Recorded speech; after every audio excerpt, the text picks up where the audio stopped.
Está no ar, abre aspas, o primeiro jornal multidigital do eixo SP-Rio. Abre aspas. Apoio. FIA. A FIA faz diferença. Sicredi. Gente que coopera, cresce. Olá, muito bom dia. Quinta-feira, 30 de maio, no ar, o Abre Aspas, direto dos estúdios da SP-Rio+, no Jardim Aquários, em São José dos Campos, São Paulo. Com transmissão ao vivo pelos Facebooks da SP-Rio+, e do jornal O Vale. Comigo, o jornalista Zé Guilherme. Muito bom dia, Zé. Bom dia, Glauco. Estudantes de volta às ruas hoje. Ministro da Educação diz que professores obrigam alunos a participar. Litoral Norte em alerta. Epidemia de dengue já registra cerca de 2.000 casos. Cuidado extra nas estradas. Queimadas aumentam 25% na região. Contra a onda de homicídios, polícia faz cerco às drogas na RM Vale. Mudança no Código Florestal. Passa na Câmara, mas Senado não deve votar. Prefeito de Jacareí diz que Ministério Público atua de forma abusiva. E uma entrevista com Antônio Ferreira Júnior, presidente dos Senhores, sobre o que anda acontecendo com a música ao vivo nos bares de São José dos Campos. E você confere a câmera no alto aqui da Avenida Cassiano Ricardo. O dia promete ser bonito, poucas nuvens e aquela neblininha prometendo o sol. Nós vamos para um rápido comercial e voltamos com mais notícias. Fique com a gente.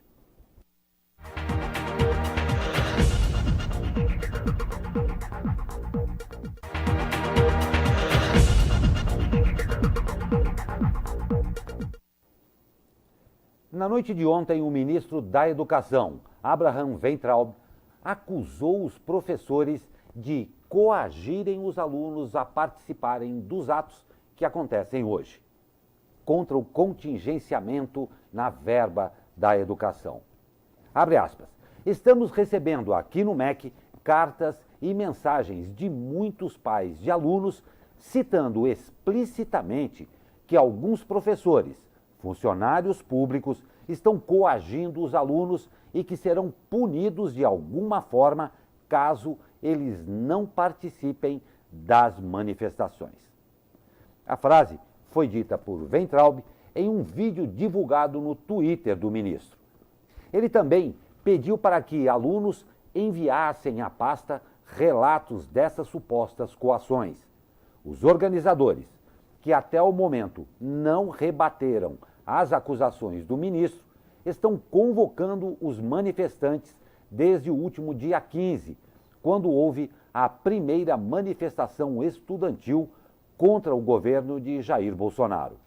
E garantem que os protestos são para construir uma aliança da sociedade em defesa da educação e da ciência para evitar um colapso do sistema educacional do país.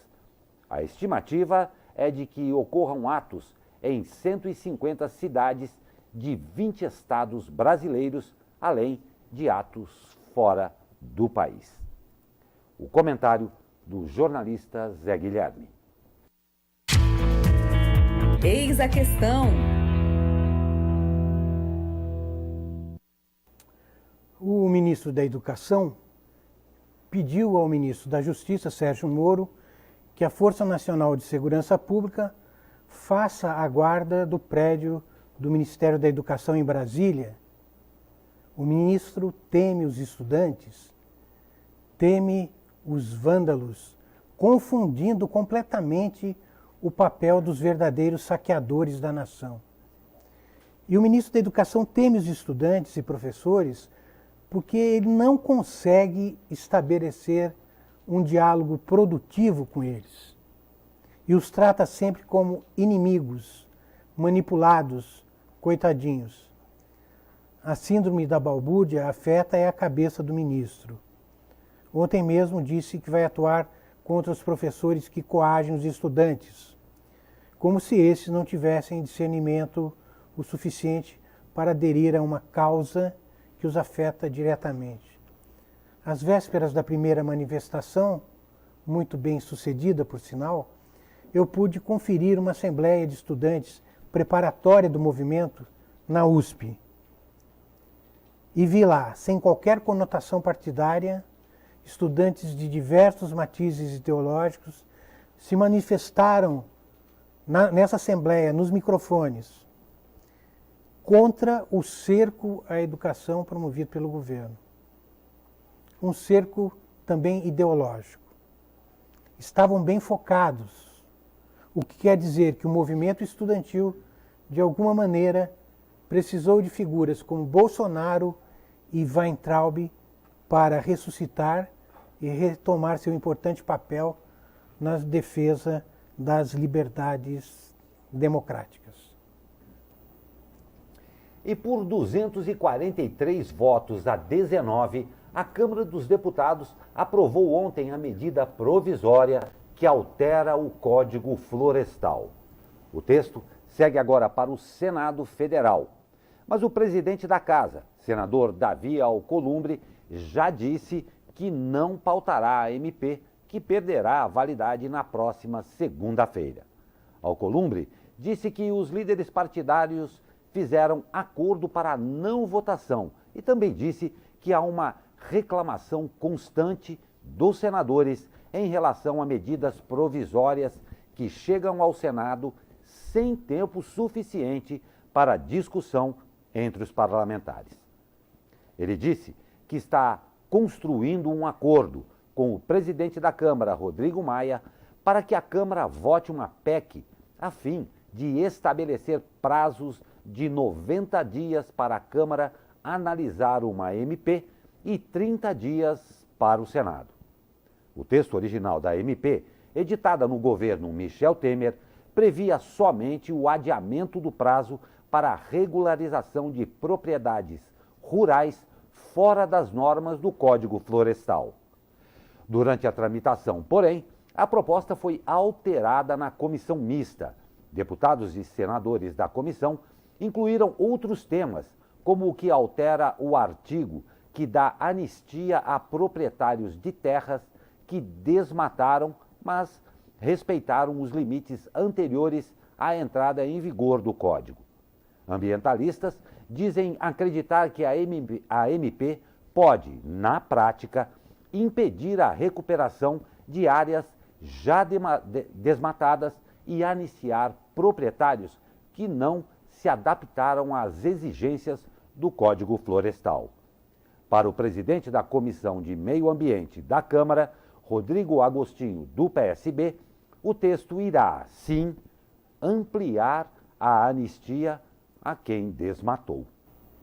Bom, é bom saber que as coisas não são tão fáceis para o governo, né? E que a oposição está atuando. E não só a oposição, a própria bancada do governo muitas vezes tem se manifestado contra algumas decisões do governo. Perfeito. E o Supremo Tribunal Federal decide que grávidas e lactantes não podem exercer atividade insalubre. A norma estava prevista na nova lei trabalhista e foi questionada por uma entidade em 2018. Durante o julgamento, o relator afirmou que a ação julgada ontem foi apresentada em abril de 2018 pela Confederação Nacional dos Trabalhadores Metalúrgicos. A votação ficou em 10 votos a 1. A nova lei foi proposta pelo governo Michel Temer e aprovada pelo Congresso Nacional. O trecho, questionado pela Confederação, estava suspenso por determinação do ministro Alexandre de Moraes. E agora, o plenário do STF analisou o caso de maneira definitiva. O entendimento do relator só não foi acompanhado pelo ministro Marco Aurélio Mello. Marco Aurélio iniciou o voto dizendo ser pai de 3 filhas e acrescentando que 2 engravidaram e depois amamentaram os filhos. Abre aspas, não é desrazoada essa exigência. É muito fácil conseguir-se atestado médico, acrescentou. As contas do governo federal tiveram o menor resultado para o mês em 21 anos, de acordo com dados divulgados ontem pelo Tesouro Nacional. As contas registraram um superávit. O resultado primário não leva em consideração o que o governo ainda terá que desembolsar para pagar a despesa com juros da dívida pública.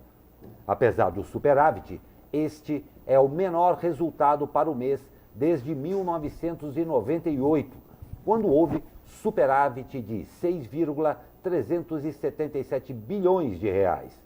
De acordo com o Tesouro Nacional, a piora do desempenho das contas públicas no mês passado se deve à queda real de 1,6% na receita da União, o que é explicado pela demora na retomada da atividade econômica do país. Por outro lado, as despesas também cresceram 0,5%, pressionadas pelos gastos previdenciários e folha de pagamento do funcionalismo público. Somente em abril, a Previdência Social registrou um rombo de 13,616 bilhões. Ô Glauco, acabou de chegar aqui uma notícia sobre o PIB. A gente estava esperando hoje, Exatamente. Hoje sai o PIB brasileiro e também nos Estados Unidos, né? Uma notícia, retração de 0,2% no primeiro trimestre e tem a primeira queda desde 2016. Embora esperado, o resultado decepcionante traz de volta o risco da recessão. Quer dizer, a queda foi puxada pela indústria e a agropecuária e teve uma leve alta no setor de serviços. Mais informações você pode acompanhar no site da SP Rio Mais, no nosso portal. É uma notícia ruim, mas já esperada. Não havia muita esperança de que houvesse uma mudança nesse cenário por enquanto, né? E o ministro da Economia, Paulo Guedes, disse que é preciso simplificar para a economia crescer. Ele deu a declaração ao participar ontem de um seminário sobre produtividade e crescimento econômico. Guedes afirmou que uma economia cresce quase 6% se, durante 3 anos ou mais, o governo e a iniciativa privada simplificarem e destravarem os processos. Ele ainda citou que governo e empresas devem trocar planos para alavancar a economia. E a Argentina está enfrentando uma paralisação geral no país. Serviços de transporte público estão parados, não há aulas e nem coleta de lixo e os voos internos estão cancelados. Os manifestantes protestam principalmente contra a inflação.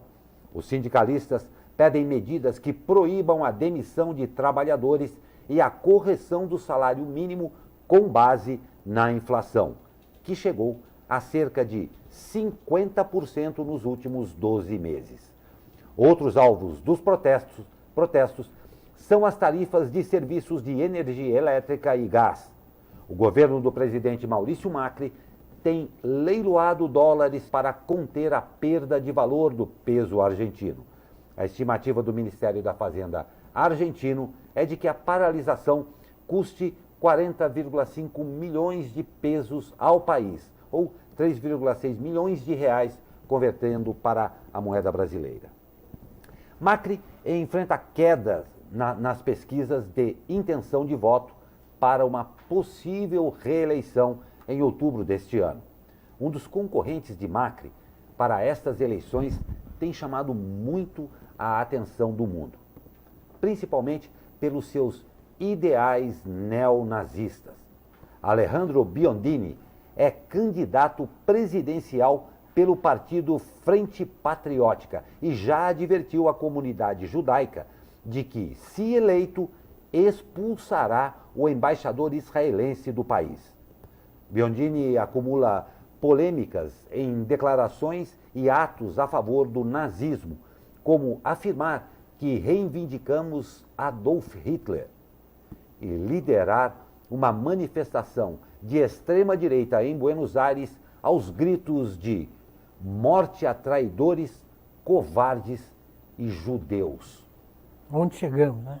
É bizarro isso aí.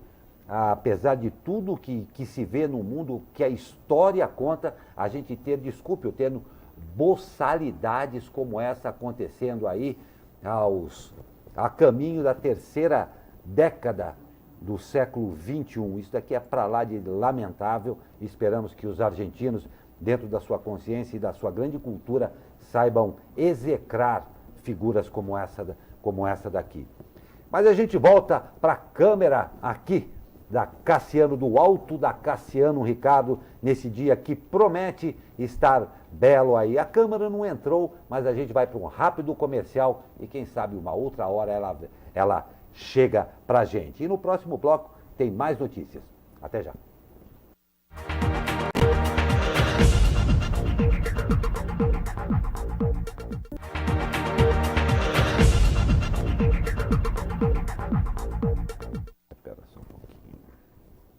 E voltamos ainda sem a câmera, mas eu prometo para você que a gente ainda vai mostrar para você aí o tempo, como é que fica por aqui, tá bom? E por conta do pacto político entre os poderes e da reforma administrativa aprovada no Senado, a Ibovespa fechou a quarta-feira em alta de 0,18% aos 96.566 pontos. Essa foi a terceira alta seguida do índice, que alcançou o maior nível no dia 8 de abril, com 97.369 pontos. Já o dólar encerrou em baixa de menos 1,19%, sendo cotado a R$ 3,97, menor valor registrado da moeda americana desde 14 de maio. O euro também fechou em queda de 1,49%, sendo cotado a R$ 4,42. E as empresas Embraer e WEG anunciaram acordo de cooperação científica para desenvolver novas tecnologias e soluções para viabilizar a propulsão elétrica em aeronaves. A parceria entre as empresas brasileiras busca acelerar o conhecimento das tecnologias necessárias ao aumento da eficiência energética das aeronaves a partir da utilização e integração de motores elétricos em inovadores sistemas propulsivos. O processo de eletrificação faz parte de um conjunto de esforços realizados pela indústria aeronáutica e que visam atender seus compromissos de sustentabilidade ambiental. Após o período de testes das tecnologias em laboratório, uma plataforma aeronáutica será utilizada para a integração e testes de sistemas complexos em condição de operação real. O primeiro voo do demonstrador movido a energia elétrica está previsto para 2020. A cidade de Jacareí está inserida no projeto Bacias, que tem como objetivo a conservação e recuperação do solo e das florestas no entorno de importantes bacias hidrográficas. A iniciativa estabelece parcerias com o município, ONGs, agricultores e produtores rurais para manter a boa qualidade e disponibilidade da água nesses locais. O projeto está dividido em diversas etapas, entre o diagnóstico da área a ser recuperada, um mapeamento dos atores-chave e a alavancagem de recursos financeiros. Além de Jacareí, o projeto Bacias está presente em Jaguariúna, São Paulo, Jundiaí também, São Paulo e Guandu, no Rio de Janeiro. Entre 2016 e 2018, a iniciativa somou mais de 7,5 mil hectares de vegetação conservada. E já conosco, aqui na bancada, o senhor Antônio Ferreira Júnior, presidente dos Senhores, o Sindicato de Hotéis, Restaurantes, Bares e Similares de São José dos Campos e região, para conversarmos aí a respeito de uma matéria que nós até tratamos aqui, o problema das músicas nos bares aqui de São José dos Campos. E a gente começa que ontem houve um protesto dos músicos aqui na Praça Afonso Pena. Você acompanha algumas imagens aí. E, Júnior, seja muito bem-vindo, um prazer recebê-lo aqui no Abre Aspas. Esse é um assunto recorrente que não é de hoje, né? E os senhores que têm essa atuação muito próxima aos bares, aos restaurantes todos, que, claro, se utilizam desses músicos aí, tem uma presença bem marcante e bem determinada a respeito disso, né? Como é que está a conversação entre músicos, restaurantes e, claro, com relação à legislação que se faz necessária para isso? Bom dia. Os senhores vêm atuando realmente em defesa, né, da nossa categoria, e os bares e restaurantes que usam a música, realmente eles fazem parte. Acontece o seguinte, tem uma lei que foi aprovada em 2009 e regulamentada o ano passado, Lei do Silêncio, que regula esse tipo de coisa. E os bares, eles não conseguem hoje, obter alvará para ter música. E já desde 2010. De 2010 em diante, ninguém mais conseguiu ter alvará. Porque um dos fatores é a lei de zoneamento. E também, mesmo que o estabelecimento cumpra a regra, como investimento em acústica e tudo mais, a prefeitura não libera este alvará. E como todos sabemos, a música é uma coisa, é um produto importante nos bares, né? Não tem dúvida. As pessoas vão, é cultura, é relaxamento, assim, né? As pessoas vão lá relaxar nos bares. Atrai, né? Atrai.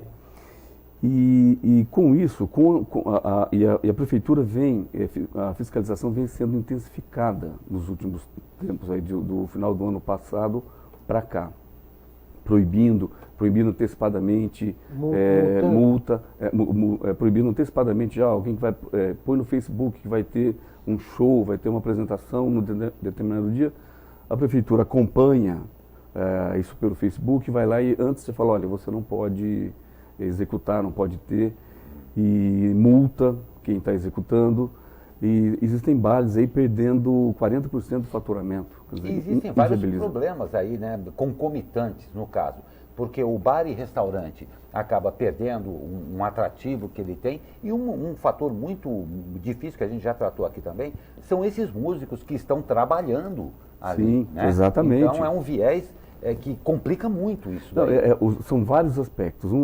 Que você falou, exatamente, isso é uma coisa muito certa. Quer dizer, os músicos não estão conseguindo trabalhar em São José dos Campos, vão trabalhar em outras cidades. A mesma coisa acontece com os jovens, principalmente, que gostam de música, ou um barzinho, e não tem em São José, está restrito, ele vai para outras cidades. E como a gente sabe, quer dizer, por mais que todos tenhamos consciência de que um vai dirigindo, os outros bebem, aí vai... Né, não sei se isso funciona exatamente, então corre o risco ainda de ir para Jacareí, ou ir para Taubaté, ir para Caçapava, porque tem música ao vivo num bar, e voltar ainda sofrer algum tipo de acidente. Então tem uma série de problemas. Como é que está, Júnior, a questão, a negociação dos sindicatos, dos músicos com a prefeitura? A prefeitura tem aberto espaço para conversação? Sim, nós montamos uma comissão, temos representantes dos senhores e dos músicos, e a gente já fez uma conversa, foram 2 vezes a gente conversou com a prefeitura, e pedindo exatamente isso, olha, vamos estabelecer uma regra, em comum acordo, poder público e a gente, né, os bares, os restaurantes e os músicos. Aí a partir daí, desse acordo feito, o bar que cumprir o que está estabelecido, tem o alvará automaticamente. Porque hoje o que acontece, o bar investe em acústica e não consegue o alvará. Então investe 50, 60 mil reais para fazer a proteção acústica e não consegue o alvará. Então ninguém está investindo. Então o que a gente está pedindo para a prefeitura? Pedindo o seguinte, olha, vamos dividir por categorias, porque uma coisa é um bar que quer colocar voz e violão. Ele tem uma exigência acústica, ele emite uma quantidade de ruído, de barulho, digamos, de música alta, certo. Barulho. O bar que quiser colocar, ter até um conjunto uma Uma banda... guitarra, bateria... uma banda, é uma outra exigência que já de caracteriza um necessidade. show, né? Sim. E as casas que quiserem fazer balada até 2, 3 da manhã, uma outra exigência, muito mais rígida, evidente. Então, é isso que nós estamos conversando junto à prefeitura, para estabelecer essas regras e, a partir daí, os bares cumprirem as regras. É evidente que não dá, o sindicato patronal, nós não defendemos nada irregular, nada ilegal. Nós queremos, sim, que tenha uma regra, que seja cumprida a regra do nosso lado e que a prefeitura cumpra a parte dela, que é liberar o alvará. Então, nós estamos no meio dessa conversação. Você citou aí o problema de zoneamento, né? Sim. Qual a relação da música ao vivo no bar e o zoneamento? Porque hoje, depois da lei de zoneamento de 2010, feita no governo do Eduardo Cury, ele ficou mais restrito. Quer dizer, hoje você tem que ter, para você ter um bar, com essa lei de zoneamento, bar com música, você tem que ter o bar e os vizinhos, todos os vizinhos não serem residencial. Entendeu? Hoje é praticamente impossível. Você consegue onde? Numa área muito afastada que as pessoas vão até lá, sabe? Então, o que nós estamos... Uma outra frente que a gente abriu também de negociação e teve uma boa receptividade, teve uma audiência pública para tratar da lei de zoneamento e montamos lá, juntamente com os músicos e donos de bares, e foram muitos nessa audiência pública e pedir exatamente isso, falar sobre a definição de onde podem ter os bares. Quando eu falo bares, assim, entendo restaurantes, todo mundo que tenha música ao vivo, né, que queira ter música ao vivo. Para que se defina na nova lei de zoneamento, espaços que possam ter esses estabelecimentos com música ao vivo. E isso foi bem aceito, assim, sensibilizou tanto o legislativo quanto o executivo, né, municipal, para que abra espaço para isso, porque é uma atividade econômica, ela gera emprego, gera renda, gera impostos, é atividade cultural, é lazer. A gente não tem como conceber uma cidade que fecha às 10 horas da noite, vai todo mundo dormir. A gente tem uma batalha, para quem acompanha sabe, de turismo, de incentivar o turismo em São José dos Campos, trazer eventos para São José dos Campos. Agora, como é que a gente vai trazer eventos para São José dos Campos com uma cidade que fecha às 10? Porque a pessoa passa o dia inteiro no evento e à noite quer sair, quer se divertir, quer ir a um lugar que é típico de São José dos Campos, ou quer música ao vivo, tomar, enfim, faz parte do acontecimento. Então, a gente não pode ter essa restrição toda e querer desenvolver o turismo.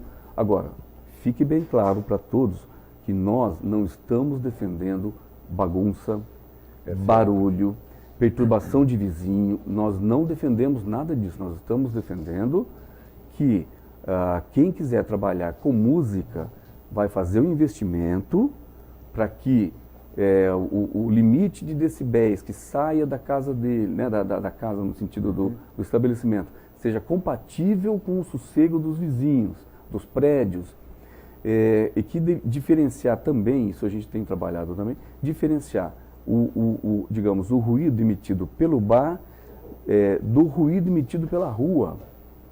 Porque passa um ônibus, ele emite uma quantidade de decibéis, talvez até mais alto que dos bares. E o barulho na frente do bar não é um problema do bar, é um problema da polícia militar, da guarda civil, sei lá.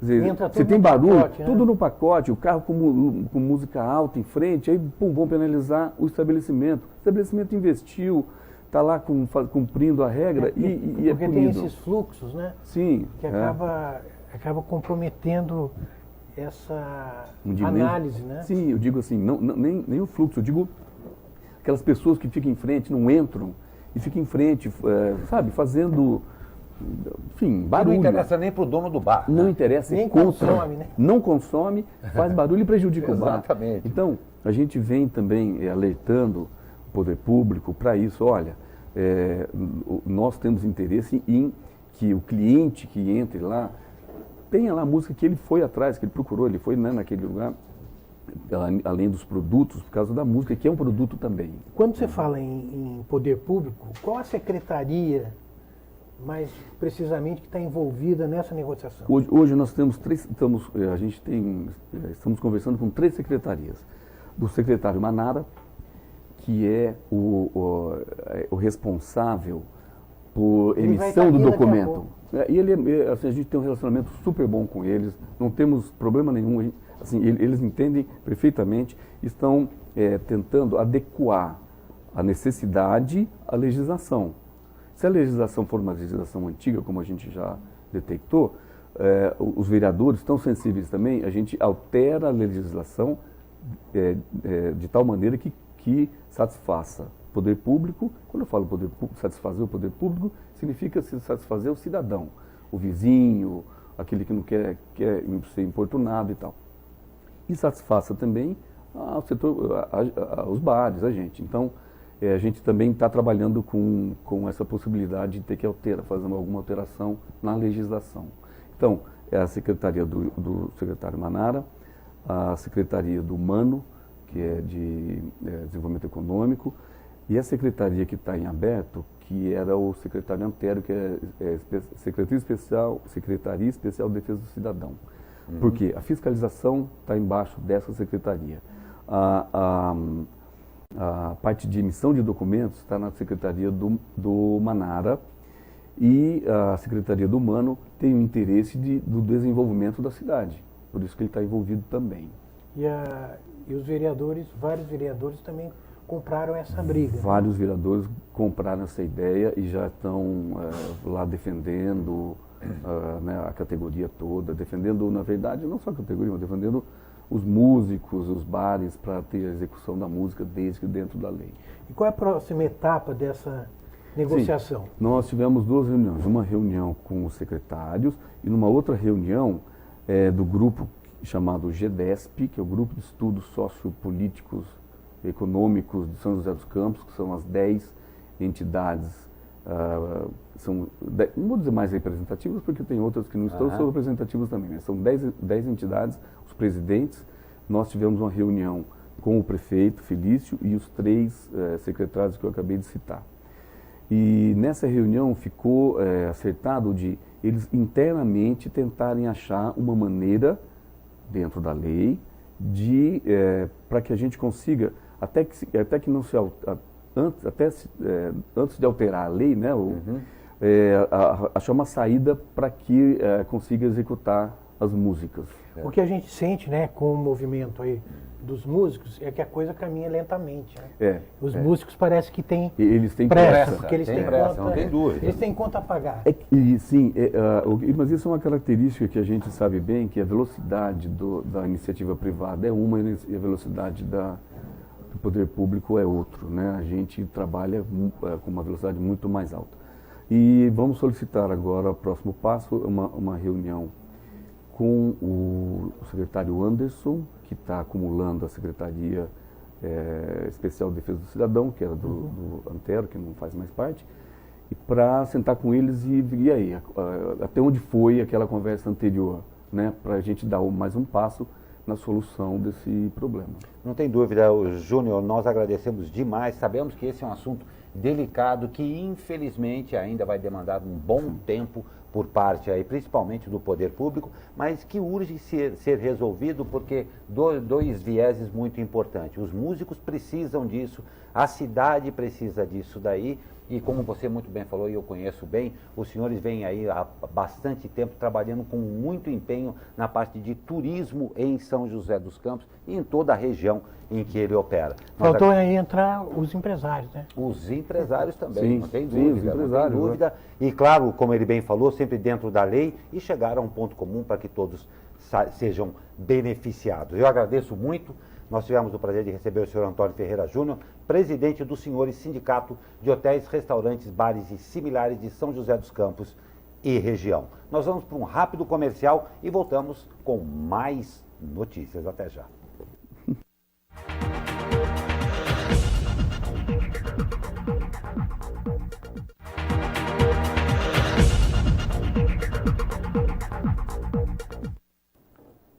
voltamos ao vivo com Abre Aspas.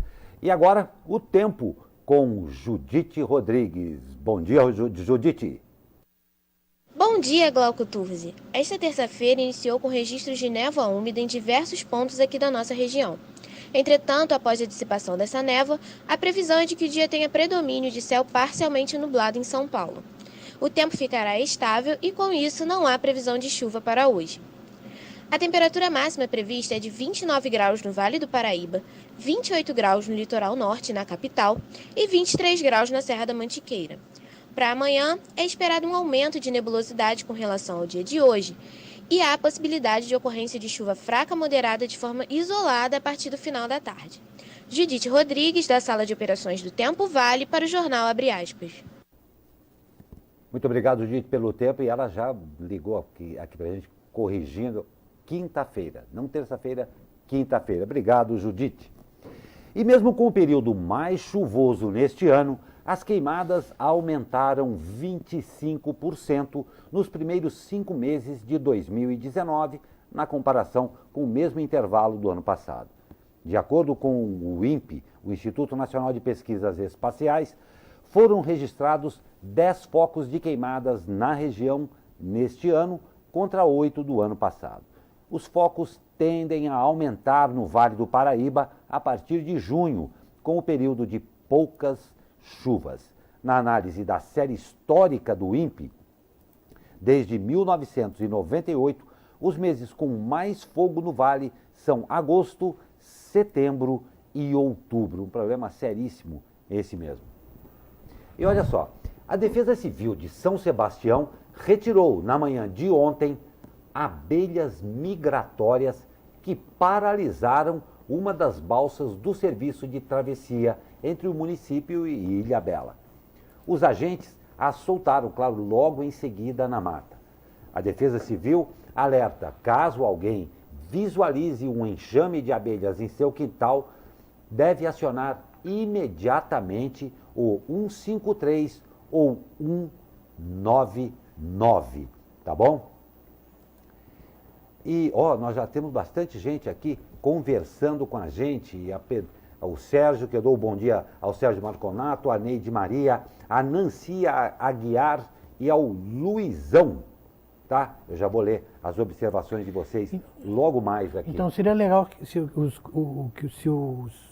internautas pudessem dizer de onde... Exatamente, bem lembrado. De onde ele está se manifestando, Exatamente, né? É o bairro, a sua cidade, o seu bairro, o seu país, porque afinal de contas nós estamos pela internet, nós estamos ao vivo para o mundo inteiro. Então, por favor, aqui deem mais um legal para a gente aqui, de onde vocês estão falando, tá? A gente vai ter, claro, o maior prazer em falar.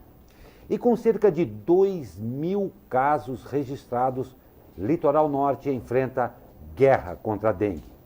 Foram registradas 3 mortes até o momento. O município entra em vínculo epidemiológico quando registra mais de 250 casos. De acordo com os agentes de saúde, o aumento expressivo de casos este ano é decorrência do aumento da circulação do vírus tipo 2 da dengue. O crescimento de casos também é resultado do elevado número de criadouros do mosquito Aedes aegypti na região. Com maior número de casos, Caraguatatuba registrou 1.147 casos da doença e outros 53 estão em investigação. Um óbito foi registrado em fevereiro. Em São Sebastião, 225 casos confirmados em 2019, com 2 óbitos. Em Ubatuba, até o dia 9 de maio, registrados 267 casos, nenhum óbito. Ilhabela, 400 notificações e 98 casos confirmados até o momento. E não é só o litoral norte também. A Prefeitura de Lorena confirmou ontem estado de epidemia de dengue após atingir mais de 300 casos da doença. A informação foi apresentada pela Vigilância Epidemiológica. Todas as administrações informam que tem intensificado o combate aos criadouros e orientado a população sobre prevenção, principalmente a eliminação de criadouros. É impressionante, a gente vem repetindo aqui no Abre Aspas, muitas e muitas vezes, a importância da nossa participação. Não é a sua, não, é a nossa participação como população no foco, né? No combate ao foco criadouro. Esse, com certeza, provavelmente, é uma das maiores razões da proliferação epidemiológica desta bendita doença. Então, por favor, atenção, muita atenção, não só a sua casa, mas aquela casa do vizinho que está desalugada, fique de olho, é muito importante isso aí. E após a promotoria ajuizar uma ação civil pública pedindo pelo congelamento de áreas no veraneio Ijal, a Prefeitura de Jacareí pediu a extinção da ação à Justiça. A ação civil, ajuizada na última semana, diz que a área tem problemas como a precariedade de vias públicas e edificações, ausência de coleta e tratamento de esgoto, infraestrutura incompleta e ocupações em áreas de preservação permanente. Porém, de acordo com o prefeito Isaías Santana, o Ministério Público faz ato abusivo ao levar o tema ao Judiciário, que já teria sido alvo de diálogo entre os órgãos. Abre aspas. Causa muito espanto usar o Judiciário sem limites e fora de parâmetros mínimos de razoabilidade e proporcionalidade. Se já foi esclarecido que basta acompanhar o plano plurianual, por que ingressar com a presente ação? Diz trecho da petição do município. Ainda segundo a Prefeitura, o bairro é regularizado desde 1954 e o outro núcleo de mesmo nome deve estar incluso nos estudos de regularização fundiária. A violência na região metropolitana do Vale já atinge patamar de epidemia. Assunto para o editor de economia do jornal Vale, Xandu Alves. Olá, amigos e amigas do jornal Abre Aspas. O Vale do Paraíba tem 5 das 10 cidades paulistas com taxa de violência epidêmica. A região metropolitana do Vale do Paraíba tem 5 das suas 6 maiores cidades com taxa epidêmica de homicídio. Os municípios figuram entre os 10 do estado com maior taxa de vítimas de homicídio doloso por 100 mil habitantes nos últimos 12 meses, entre maio de 2018 e abril deste ano. A violência provocou reação da Polícia Militar, que deflagrou na região nesta quarta-feira, em Campos do Jordão e Cruzeiro, operação integrada com a Rota, que é uma unidade especializada da corporação, e outras forças públicas de segurança para reduzir os homicídios. Em vídeo pela internet, o coronel José Eduardo Stanelles, que é comandante da Polícia Militar na região, disse o seguinte, abre aspas, o recado é o seguinte, teve homicídio, vai ter operação integrada durante o ano inteiro, fecha as aspas. Guaratinguetá lidera o ranking paulista com 27,26 vítimas de homicídio doloso por 100 mil habitantes. Esse valor é 14% acima da segunda colocada da lista, a cidade de Itanhaém, com 23,88. Além de Guará, 4 cidades do Vale estão nessa condição de violência epidêmica, acima de 10 assassinatos para cada 100 mil habitantes. São essas cidades: Caraguatatuba, terceira do ranking, com taxa de 21,73, Jacareí, que é a quarta, com taxa de 18,11, Pindamonhangaba, que é a quinta, com taxa de 13,82, e Taubaté, que é a oitava cidade, com taxa de 12,19. São José é a 53ª cidade da lista, com taxa de 5,18. É isso, um grande abraço, Xandu Alves, para o jornal Abre Aspas. Pois é, um problema seríssimo a ser enfrentado com muita força por todas as administrações aí. Muito obrigado, Xandu Alves. E uma casa de jogos de azar que funcionava próximo à sede da Prefeitura de Caraguatatuba, na região central, foi desmanchada pela Polícia Civil nesta terça-feira. Ninguém foi preso. De acordo com a polícia, a casa de jogos funcionava na rua Teotônio Tibiriçá, Pimenta, Munidos de mandado de busca e apreensão, os policiais entraram na residência e apreenderam 15 caças níqueis. Ainda segundo a polícia, ninguém foi preso durante a operação, pois não havia clientes na casa. O dono do imóvel será intimado a comparecer na delegacia para dar explicações. 2 homens de 22 e 32 anos foram presos na manhã de ontem com quase 200 quilos de maconha em Jacareí. No local da prisão da dupla, que negou o conhecimento da droga, ainda se encontrava um carro furtado. De acordo com a Polícia Civil, a prisão ocorreu onde funcionava uma serralheria no bairro São João. Com a chegada da equipe, 3 pessoas tentaram fugir. 2 deles foram detidos. Eles negaram o envolvimento em qualquer tipo de crime. O caso segue sob investigação. E vamos ao esporte. Vitoriosas e classificadas. As meninas do Taubaté superaram o SMAC do Pará por 2-0 na tarde de ontem em Taubaté. Agora, as meninas do Burrão vão encarar, na próxima fase, mais conhecida como oitavas de final, o São Paulo, que eliminou o Botafogo da Paraíba. O confronto contra o tricolor paulista vai acontecer apenas após a Copa do Mundo da França, ou seja, em julho. Parabéns às taubateanas. E agora o show dos campeões.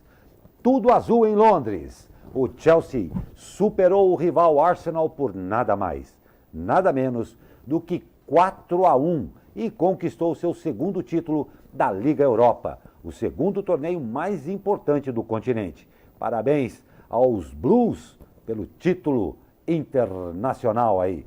Já que no Brasil, o dono do futebol nordestino é ele, o Fortaleza. Wellington Paulista marcou o único gol, mas que foi suficiente para o time do técnico Rogério Ceni superar o Botafogo da Paraíba e conquistar mais um título pelo time cearense. Inédito ainda para o clube que ainda não tinha conquistado um torneio regional. Parabéns ao Fortaleza por mais um título. E fomos para mais uma edição. Zé. Eu tenho uma notícia aqui. Uma estudante paraense, essa estudante aí que a gente está vendo, de 18 anos, ela agora começa a viajar pelo mundo, foi convidada para Harvard para mostrar o projeto dela. Desde o ensino básico, ela faz uma pesquisa com açaí. Você gosta de açaí? Mais ou menos. Mais ou menos. É. Mas ela não faz, ela está trabalhando com o caroço do açaí. Então, lá no Pará, eles são os grandes produtores de açaí, né? Uhum. E 90% do produto era descartado, né? Só aquela casquinha do açaí, que vira o açaí, e o caroço não é. Então, o que ela fez?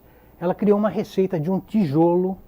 Tijolo? Onde ela mistura o caroço do açaí a uma argila e criou um tijolo sustentável. É uma inovação e mostra aí que as nossas escolas não é só balbúrdia. Não tem a menor tem dúvida. Pesquisa também. Tem pesquisa também e tem muito boa vontade por parte de todos esses estudantes, aqueles que estudam de verdade e que vão para a rua, assim, reivindicar o seu direito. Detalhe, direitos incorrem em deveres também, e isso que precisa ficar muito claro. Zé, que bacana poder terminar o jornal com uma notícia dessa importância e outra coisa, desse astral para cima, porque a gente está com tanta preocupação de falar mais notícias e não más notícias, que é muito bom a gente terminar com uma ótima notícia. Para você que nos acompanhou, nosso muito obrigado e até amanhã com mais um Abre Aspas.